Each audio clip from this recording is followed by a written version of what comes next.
कौन अपना है कौन पराया है, इस चक्कर में सब कुछ पूरा देश मिल गया। इनको ऐसे ही पपेट और कठपुतली नेता की जरूरत है। तलवा क्या कुछ भी चाटने के लिए तैयार है, लोगों का खून बहाना पड़े। ये तो बहुजन विरोधी है, उनको त्रिशूल मंत्री कहा जाता है। उन्नाव में क्या किया, चुनाव जीतना इनका एकमात्र लक्ष्य है। नमस्कार, मैं निधि रतन, आप देख रहे हैं नेशनल दस्तक। आज मेरे साथ हैं डॉक्टर ओम सुधा, अखिल भारतीय परिसंघ के राष्ट्रीय महासचिव। हम उनसे खुद बातचीत करेंगे उत्तर प्रदेश की राजनीति को लेके, तमाम दलित मुद्दों पे लेके, जिस तरीके से उत्तर प्रदेश में बहुजनों के साथ लगातार प्रताड़ना है, उत्पीड़न हो रहा है, इन मुद्दों पे बात करेंगे।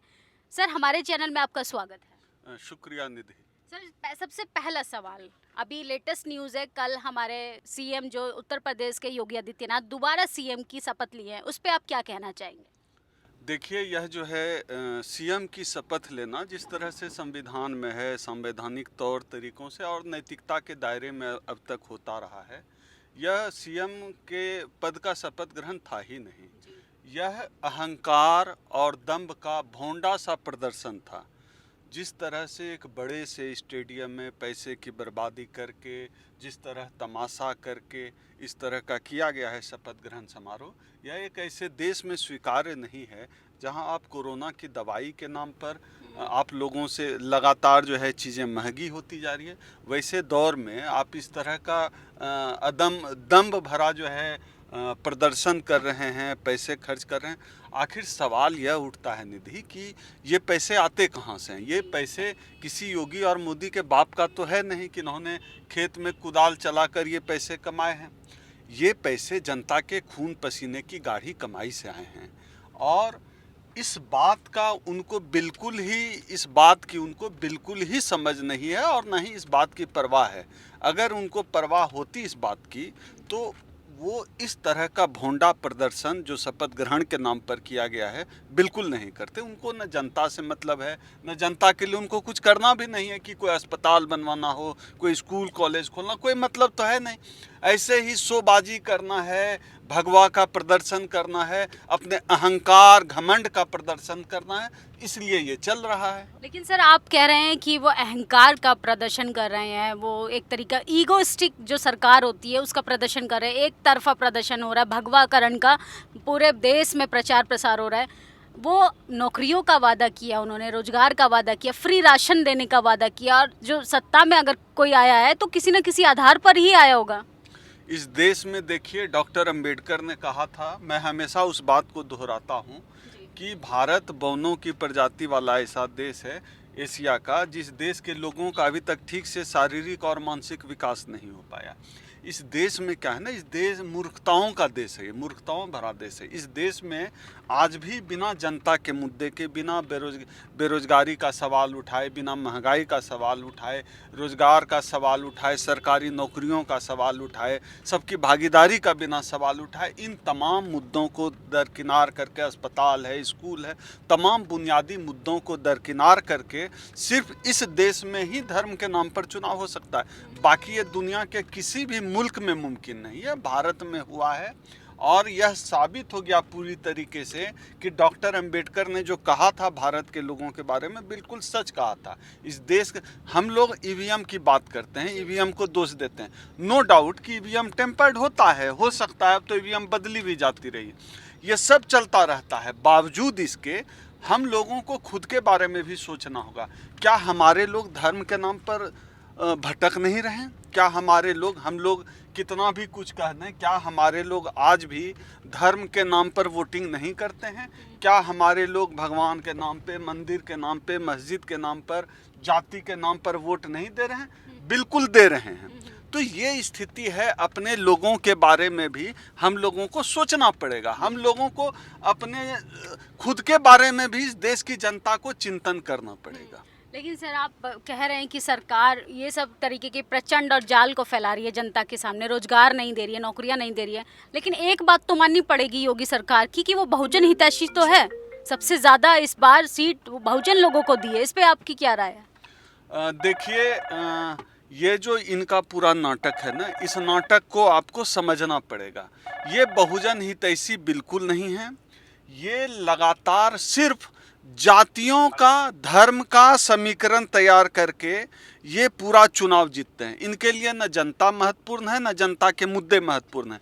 इनके लिए सिर्फ एक चीज महत्वपूर्ण है कि गाहे बगाहे किसी भी तरह चुनाव जीत लिया जाए। चुनाव जीतना इनका एकमात्र लक्ष्य है। इसके लिए भले ही इन्होंने गुजरात में नरसंहार किया हो, इन्होंने हाथरस में जो है दलित बेटी के साथ क्या किया, उन्नाव में क्या किया, ये सब के बावजूद इनके लिए सिर्फ और सिर्फ चुनाव जीतना ही एजेंडा है। इसके लिए चाहे ईवीएम टेम्पर करना पड़े, चाहे इसके लिए लोगों का खून बहाना पड़े, चाहे कुछ भी नोट बांटना पड़े, शराब बांटना पड़े, कुछ भी करना पड़े, इनके लिए सिर्फ चुनाव जीतना ही एजेंडा है। जनता के मुद्दे नहीं है। और ये बहुजनों का तो सवाल ही नहीं उठता है। अगर ये बहुजन हितैषी सरकार होती तो फिर क्यों होता जो हाथरस में हुआ, क्यों होता जो उन्नाव में हुआ। ये लोग तो ऐसे लोगों को सम्मानित करते हैं। जिस व्यक्ति ने मायावती जी को गाली देने का काम किया, उस व्यक्ति को ये आज मंत्री बना रहे हैं। तो ये कितने बहुजन हितैषी हैं, इससे पता इसी का चलता। अब देखिए, केशव प्रसाद मौर्य तो चुनाव भी हार गए, बावजूद इसके उनको मंत्री पद, उप मुख्यमंत्री बनाया गया। इसके पीछे ये कारण नहीं है कि केशव प्रसाद मौर्य बहुत अच्छे नेता हैं, बहुत बड़े नेता हैं, या बहुजनों का प्रतिनिधित्व, पार्टिसिपेशन देना चाहती है भाजपा। ऐसा बिल्कुल नहीं है। इनको 2024 का लोकसभा चुनाव दिख रहा है। ये चुनाव तो इन्होंने धर्म के नाम पर जीत लिया, लेकिन इसके बाद का चुनाव इनको जाति के आधार पर जीतना है। इनको पता है कि ये इन्होंने कोई काम तो किया नहीं है डेवलपमेंट का, ये सिर्फ धर्म और जाति की घटिया और गंदी राजनीति करके ही चुनाव जीत सकते हैं। इसलिए कोई पार्टिसिपेशन बहुजनों का नहीं, कोई बहुजन हितैषी नहीं है। ये तो बहुजन विरोधी हैं। अगर बहुजन विरोधी नहीं है तो आप देखिए, जितने भर्ती में घोटाले हुए उत्तर प्रदेश में, आरक्षण को दरकिनार करके जिस तरह से उत्तर प्रदेश में योगी आदित्यनाथ ने जो किया है, तो उससे तो कहा नहीं जा सकता है। जिस तरह ओबीसी की खिलाफत की है, जिस तरह दलित उत्पीड़न की घटना हुई है, बहुजन हितैषी तो योगी जी कतई नहीं है। ये बहुजन विरोधी लोग हैं। लेकिन इनको पता है कि किसी एक चेहरे को सामने लाकर, और ऐसा चेहरा जो कि पपेट है, जो कि इनके इशारे पर कुर्सी के लिए तलवा क्या कुछ भी चाटने के लिए तैयार है, इस स्थिति में ऐसे लोगों के यह सामने लाकर उस जाति का वोट वसूलना चाहते हैं। ओबीसी के वोट के लिए इन्होंने ऐसा किया है। अन्यथा वो तो अपना विधानसभा सीट भी नहीं बचा पाए केशव प्रसाद मौर्य। उनको तो स्टूल मंत्री कहा जाता है। स्टूल पे बैठा के रखेंगे और आरक्षण खाएंगे इनका। तो ये बात तो बहुजनों को समझने की ज़रूरत है ना, कि उनकी डिग्निटी के लिए, अपने आत्मसम्मान के लिए वो कुछ भी, मतलब अपना आत्मसम्मान एक गिरवी रखने वाली बात है। जिस तरीके से केशव प्रसाद मौर्य जी कर रहे हैं, उत्तर प्रदेश में बिना जीते वो उनको डिप्टी सीएम बना दिया जाता है। लेकिन एक सवाल है सर मेरा, कि ये 2022 के चुनाव में भारतीय जनता पार्टी उत्तर प्रदेश में आई, लेकिन आप कह रही हैं कि 2022 की शपथ नहीं, 2024 के लिए राजनीतिक सफ़र की तैयारी हो रही है। बिल्कुल, ये आपने सही कहा कि पहला तो केशव प्रसाद मौर्य को लेकर जो बात है, केशव प्रसाद मौर्य इतना बेशर्म आदमी आपको पूरी दुनिया में दिया लेकर ढूंढने से मिले। जिस आदमी को स्टूल पे बैठाया जाता हो और कोई भाजपा का मंत्री बड़ा आ जाता हो, सवर्ण मंत्री, तो उसको खड़ा हो जाना पड़ता हो, मामूली आदमी भी आ जाता हो, विधायक भी खड़ा होना पड़ता हो, इतना बेशर्म आदमी उसके बावजूद पार्टी में टिका हुआ। इस पार्टी को ऐसे ही लोगों की ज़रूरत है, ऐसे ही पिछड़े नेता की ज़रूरत है। इनको बोलने वाला नेता नहीं चाहिए, इनको सवाल उठाने वाला नेता नहीं चाहिए, इनको भागीदारी की बात करने वाला नेता नहीं चाहिए। इनको ऐसे ही पपेट और कठपुतली नेता की जरूरत है, जो कि इनके उंगलियों के इशारों पर चले। और इनकी जो पूरी तैयारी है, इस तरह के बेशर्म आदमी को क्यों बनाया कि इनका निशाना है कि इस देश में जो जाति गौरव की बात की गई थी, कि जातियों का उभार हुआ, खासतौर पे मान्यवर कांशीराम जी ने जो बहुजन एकता की बात की, उस बहुजन एकता की बात आकर जो कालांतर में जो फेल हो गई, वो बहुजन एकता धीरे धीरे वो जाति एकता में आकर बदल गई। हुआ क्या कि बहुजन के नाम पर हम लोगों ने लोगों को कलेक्ट तो किया, लेकिन मंच पर कुर्सी लगती थी एक। तो जो जातियां आपके साथ जुड़ी है, उन जातियों को बहुजन समाज पार्टी ने भागीदारी नहीं दी, लेकिन उन जातियों की जो राजनीतिक महत्वाकांक्षा है वो तो थी। उनको तो सत्ता चाहिए थी, उनको भी कुर्सी चाहिए थी। अब आपके साथ मान लिया जाए जुड़ गए हैं लोग, उनको चाहिए ना पार्टिसिपेशन, आपने दिया नहीं। आप मंच पर एक कुर्सी लगाते रहे, बाकी लोग स्टूल पर बैठते थे, दरी पर बैठते थे, वो लोग छोड़ कर गए और उनको भागीदारी दी। भारतीय जनता पार्टी ने, भले ही भारतीय जनता पार्टी ने इसके बदले उस जाति का, बहुजनों का स्वाभिमान छीन लिया, बहुजनों को अपमानित करने का काम किया, उनके हक अधिकार पर डकैती की भारतीय जनता पार्टी ने, लेकिन स्टूल तो दिया।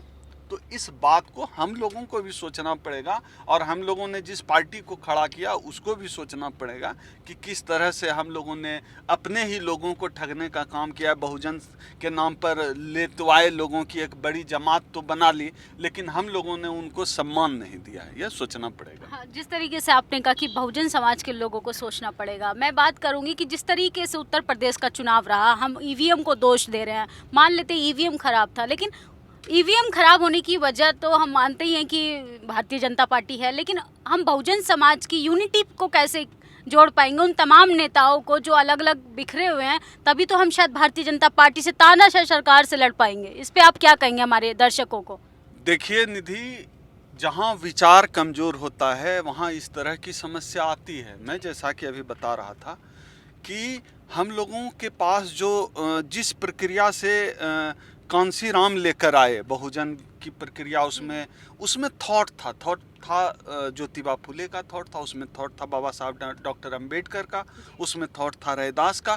तो एक वैचारिक प्रतिबद्धता से विचार के नाम पर लोग जुड़े थे, वो वैचारिक लोग थे, प्रतिबद्ध लोग थे। लेकिन क्या पता था कि डॉक्टर अंबेडकर का जो विचार है वह विचार भविष्य में कालांतर में बदलकर वह एक जाति उत्थान का विचार बन जाएगा।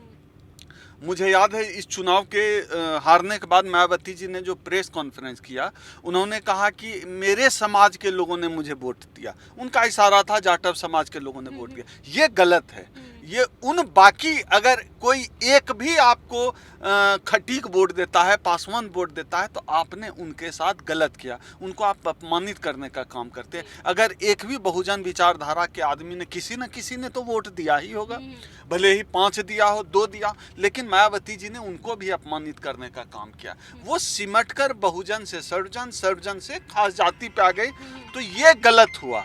इसका नुकसान हमारा समाज उठा रहा है, और इसको जोड़ने की एकमात्र शक्ति डॉक्टर भीमराव अंबेडकर के विचार हैं, बाबा साहब के जो थॉट हैं, जो ज्योतिबा फुले के थॉट हैं, जो पेरियार का थॉट प्रोसेस है, उस थॉट प्रोसेस में समाज को आगे आना पड़ेगा।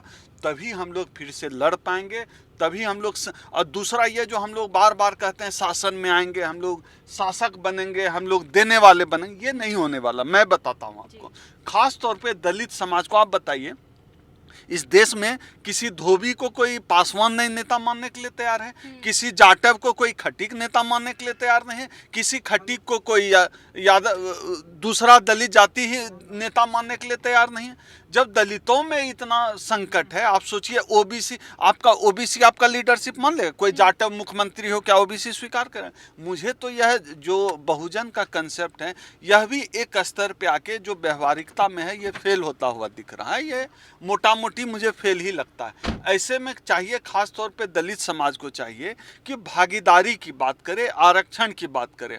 बताइए, हम हैं 18%, तो हमको कौन प्रधानमंत्री बना रहा है, मुख्यमंत्री बना रहा है? हम तो भागीदारी की बात कर सकते हैं कि देश के जो संसाधन है उसको हमारी आबादी के हिसाब से हिस्सा दो, तभी संभव है। भागीदारी की बात करना पड़ेगा। ये शासक बनने, शासक जमात है, ये हैं वो हैं, ये जो झूठा है ना, ये पूरी कोरी कल्पना है। इस चक्कर में सब कुछ, पूरा देश बिक गया। इस चक्कर में हमारी सरकारी नौकरियां चली गई। इस चक्कर में आरक्षण पूरी तरह समाप्त हो गया। तो इसके खिलाफ हम लोगों को जो है मोर्चा खोलना पड़ेगा। अपना जो थॉट प्रोसेस है, जिससे हम अब तक आए हैं, उसको अब थोड़ा बदल के वापस जाना पड़ेगा।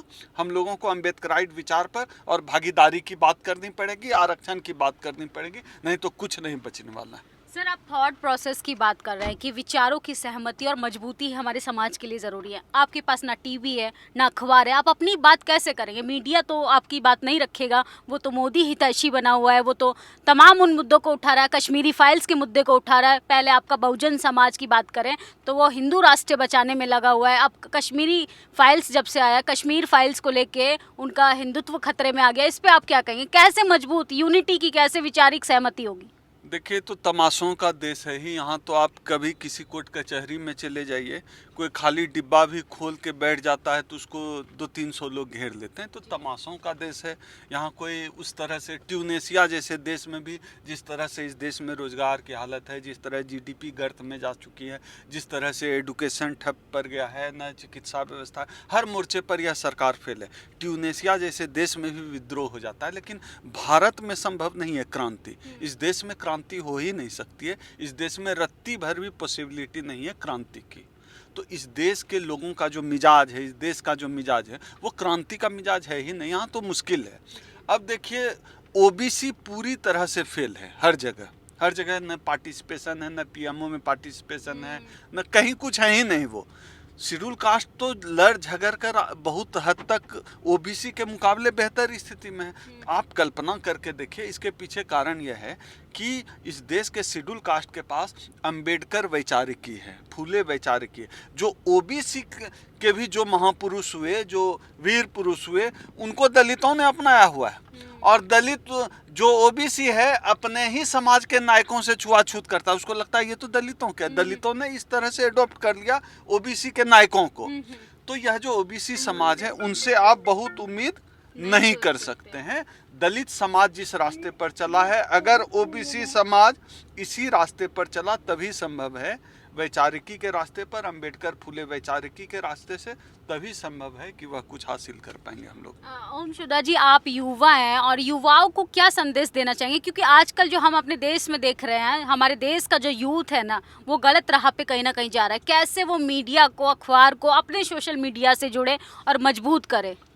देखिए, इसमें क्या है ना कि जो सोशल मीडिया की जो ताकत है वो हम लोगों को समझना पड़ेगा, हमारे समाज के लोगों को समझना पड़ेगा। फेसबुक पे हाय हेलो भेजना, जय भीम करना, बाबा साहब की फ़ोटो को शेयर करना, ये अम्बेडकरवाद नहीं है। अम्बेडकरवाद है भागीदारी के सवाल पर टिके रहना। अम्बेडकरवाद है कि जो बहुजन अस्मिता के सवाल है उस पर टिके रहना। अम्बेडकरवाद है आरक्षण के लिए संघर्ष करना, उसे बचाए रखना।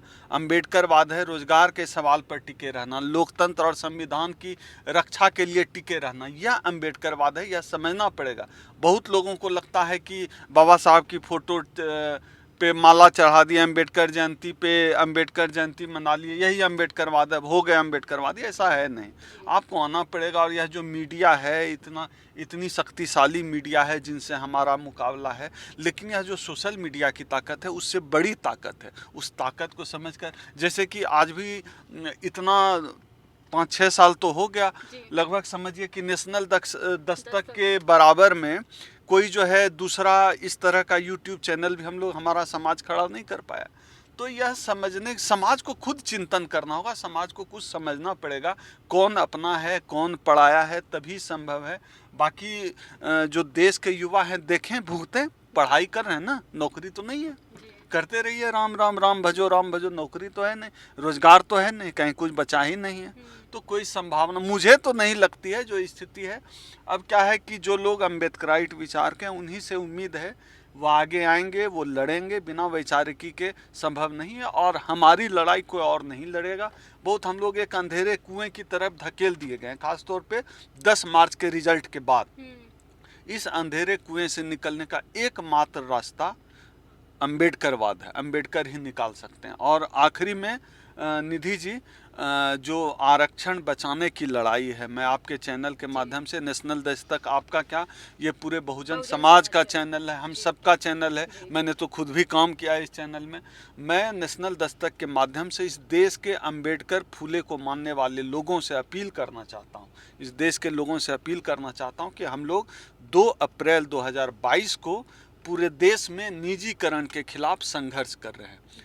दिल्ली में जो भी साथी, जो भी लोग हमारे दिल्ली में हैं साथी भाई, वो सब जंतर मंतर पहुँचे 11 बजे। और देश के अलग अलग राज्यों में भी हम लोग 2 अप्रैल 2022 के दिन प्रोटेस्ट कर रहे हैं। आप हमारे संगठन का फेसबुक पेज, वेबसाइट कहीं भी देख लीजिए, पूरी डिटेल मौजूद है, गूगल पे डिटेल मौजूद है।